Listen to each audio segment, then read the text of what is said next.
হিভ and লাভ পর্ব ৭০।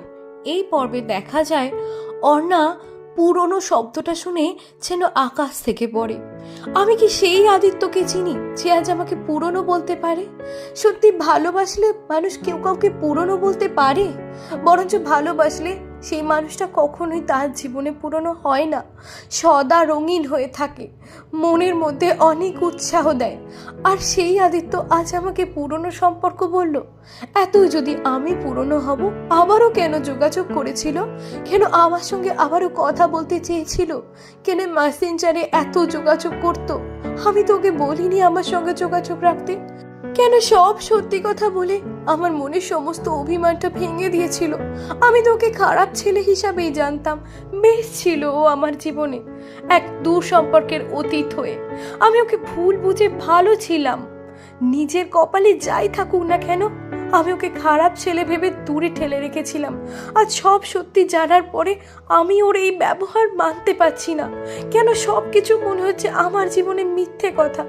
এগুলো যেন কোনোটাই আদিত্যর কথা নয়।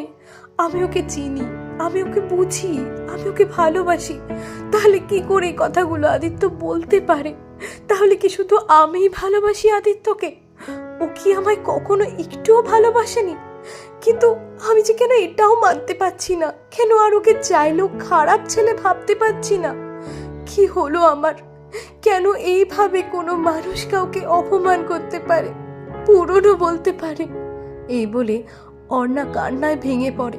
রাইমা তখন অর্ণাকে বলে যে আসলে যা হয়েছে অর্ণা, ভালোই হয়েছে। জানো তো, তোমরা একে অপরকে ভালোবাসতে, আর যেহেতু সেটা হয়নি, তাই যে সম্পর্কে আছো সেই সম্পর্কটাকেই মন দিয়ে করো। আজ একদিন একবেলা কথা বলতে ইচ্ছা করলে কাল দুদিন দুবেলা কথা বলতে ইচ্ছা করবে। দিন দিন তোমাদের চাহিদা বাড়তে থাকবে। ও পারবে না তোমার থেকে এত দূরে কন্ট্রোল করে নিজেকে রাখতে। তাই জন্যই হয়তো নিজে থেকে সরে যেতে চায়, সেজন্যই হয়তো ইগনোর করে দূরে থাকতে চায়। কারণ ও তোমার সামনাসামনি এলে ও নিজের সমস্ত কন্ট্রোলকে হারিয়ে ফেলে। এতটাই তোমাকে ভালোবাসে। আমি একটা মেয়ে, আমি বুঝি যে আদিত্য তোমাকে এতটা ভালোবাসে বলেই এতটা দূরে ঠেলে দিয়েছে। কষ্ট পাচ্ছে নিজেও, আর কষ্ট দিচ্ছে তোমাকেও। কারণ ও তোমার সামনাসামনি এলে পারবে না তোমার থেকে দূরে থাকতে, তাই নিজেকে লুকিয়ে নিয়েছে, গুটিয়ে নিয়েছে। এসব কথাগুলো শুনে ওটা বুঝতে পারে।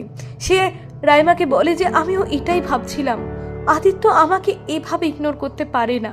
ও শুধুমাত্র আমার থেকে দূরে থাকছে কারণ আমার কাছাকাছি এলে ও নিজেই কিছু কন্ট্রোল করতে পারবে না। আমি সব বুঝতে পারছি রাইমা, সব।